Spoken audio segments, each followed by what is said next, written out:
Ya,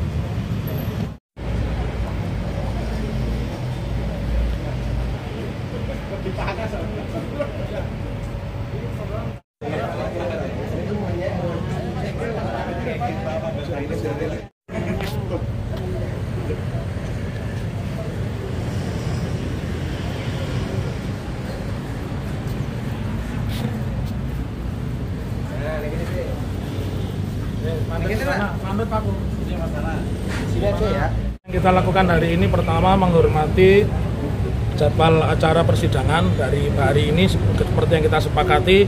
Sidang pertama kami menunjuk Prof. Adi dan setujui T1, 2, 3, dan 4 dan sudah diagendakan hari Rabu tanggal 30 April pukul 10. Oleh karenanya sebelum pukul 10 kami datang. Lalu yang ingin kami sampaikan di dalam kesempatan ini, sidang pertama itu nanti pasti mediator Prof. Adi Sulistiono akan menawarkan kepada para pihak. Para pihak ini dengan persidangan dan kemudian menunjuk mediator apa yang mau dilakukan.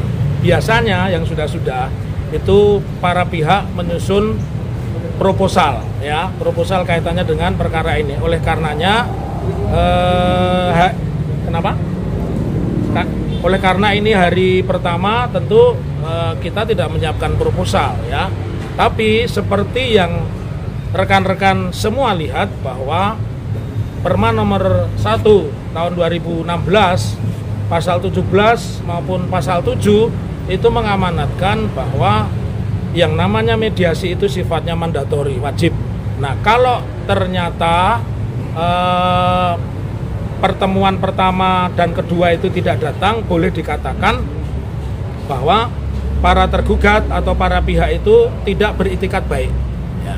Jadi itikat baik itu ditujukan dengan datang memenuhi undangan pengadilan untuk melakukan mediasi. Lalu yang ingin saya tegaskan tadi menyebut pasal 7 dan pasal 17 bahwa mediasi itu harus dilakukan oleh in person. Kalau di dalam bahasa Indonesianya adalah dilakukan oleh YBS yang bersangkutan.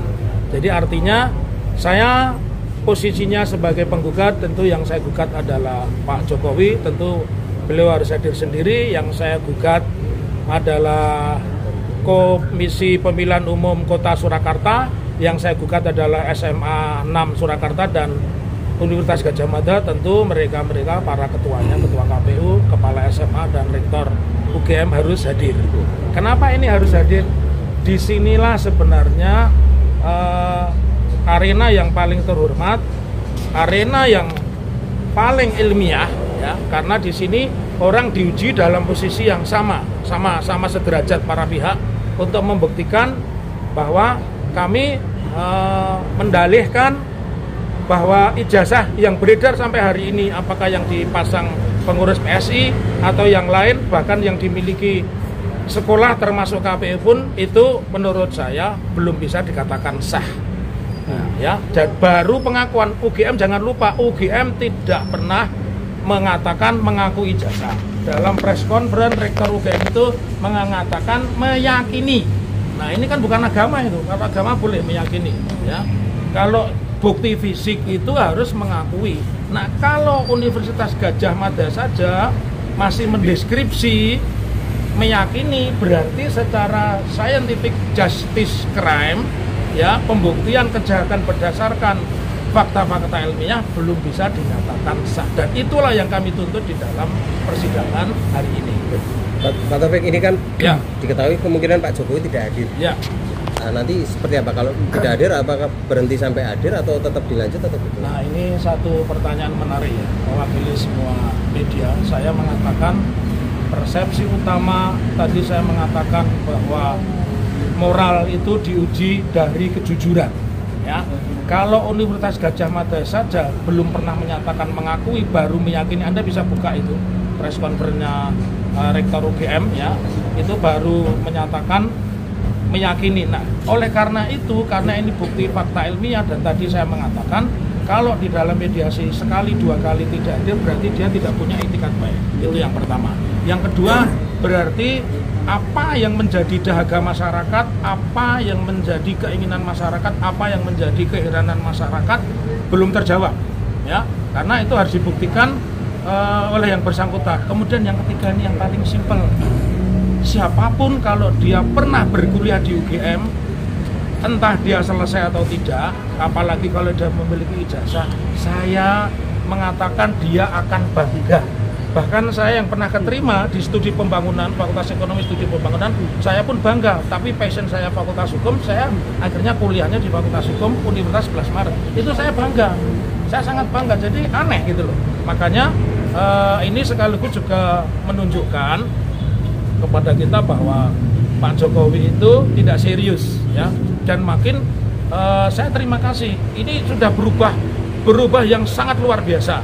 Bahkan kemarin putusan Mahkamah Konstitusi nomor 115 PUU 2024 yang diputuskan tanggal 29 April 2025 mengatakan ya pasal tentang hoax itu dihapus.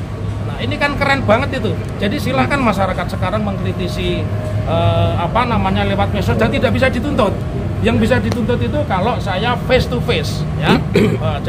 Jadi ini kemenangan yang luar biasa karenanya saya ingin mengatakan kenapa tidak berani hadir, dan saya pikir media massa juga akan menerima surprise seandainya beliau hadir, dan tentu bahkan mungkin kami tim ini akan pasang iklan selamat dan sukses Pak Jokowi alumni UGM.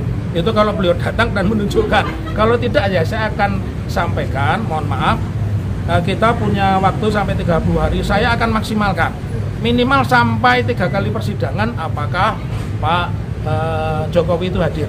Tetapi kalau kemudian diwakili oleh kuasa hukumnya dengan menunjukkan ini ijazah dan seperti yang rekan-rekan alami tidak boleh difoto, tidak boleh didokumentasi, tidak boleh bawa kamera, ya saya tentu mengatakan itu bukan persidangan ya, karena esensinya sejarah itu bukan barang gaib. Ijazah itu bukan barang gaib ya. Ijazah itu bukan ular kobra yang tidak boleh semua orang tahu ya. Ijazah itu ada 3. 1, bukti seseorang itu lulus ya.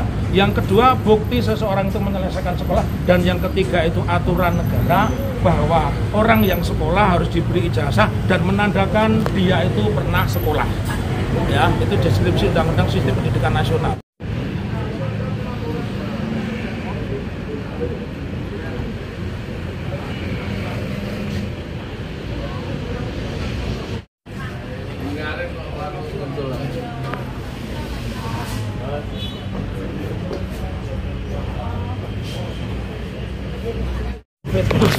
Kuncinya cuma 1, belum ada putusan pengadilan yang mengatakan ijazah Pak Jokowi sah.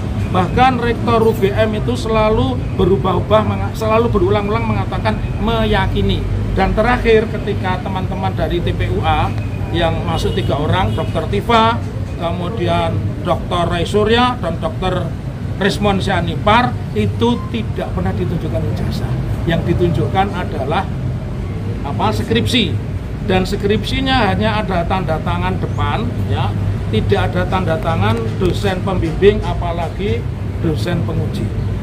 Artinya clear bahwa pengadilan Surakarta ini adalah pengadilan untuk membuktikan kehormatan dunia pendidikan. Dan ini salah satu simbolnya teman-teman.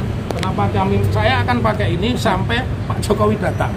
Kalau Pak Jokowi datang ini baru saya lepas. Kalau Pak Jokowi datang ini simbol matinya pendidikan. Besok berarti orang nggak usah sekolah, kan begitu. Tapi ini kan sangat berbahaya ya. Jadi itu teman-teman. Mungkin ada tambahan? Silakan.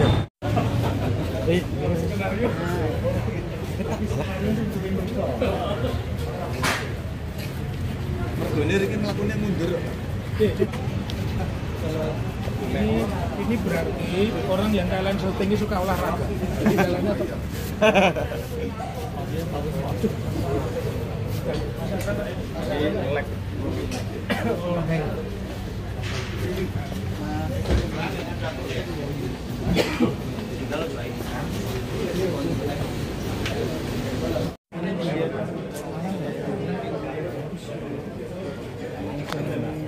Teman-teman semuanya, Terkait dengan mediasi hari ini kan dari penggugat meminta untuk prinsipalnya datang Pak Jokowi. baik, jadi untuk mediasi pada hari ini oleh karena tergugat satu dalam hal ini Pak Joko Widodo sudah memberikan kuasa khusus melakukan mediasi kepada kami dan rekan. Untuk itu melalui kuasa yang telah diberikan itulah dengan demikian secara sah kami mewakili kepentingan Pak Jokowi dalam proses penyelesaian sengketa ini pada tahap mediasi. Kalau dikatakan tidak adanya Pak Jokowi ini dikatakan oleh penggugat tidak ada etikat baik untuk melakukan mediasi. Nah, tentu saja tidak demikian dan saya pasti akan memberikan suatu alasan-alasan sepanjang beliau dalam hal proses mediasi telah memberikan kuasa secara sah kepada seorang yang memang diberi kuasa, ya tentu saja tidak bisa dikualifikasi pihak prinsipal sebagai pihak yang beretika tidak baik kan gitu. Iya. Dalam mediasi akan seperti apa namanya? Dalam proses mediasi ini saya akan memperhatikan terlebih dahulu sebetulnya apa tuntutan penggugat yang akan ditawarkan dalam proses mediasi. Kalau di dalam tuntutan yang ada dalam surat gugatan kan jelas-jelas itu tidak mungkin kami bisa menerima atau tolak. Namun demikian lebih jelasnya kami baru bisa menyatakan kepada teman-teman media setelah mengikuti proses mediasi ini selesai. Begitu, Ji. Kalau penggugat minta pada saat mediasi ini ijazah asli Pak Jokowi ditunjukkan. Itu merupakan suatu hak pribadi seseorang yang memang harus dihormati, dilindungi, ya. Jadi terkait dengan adanya suatu kewenangan untuk meminta seseorang supaya memperlihatkan ya dokumen pribadi yang dimiliki hakim perdata sekalipun tidak ada suatu kewenangan untuk itu, ya. Justru hakim pidana punya kewenangan, demikian pula hakim PTN punya kewenangan. Akan tapi hakim perdata apalagi dalam proses mediasi, mediator kan sebatas memfasilitasi pada kedua belah pihak dan keputusan sepenuhnya diserahkan kepada kedua belah pihak.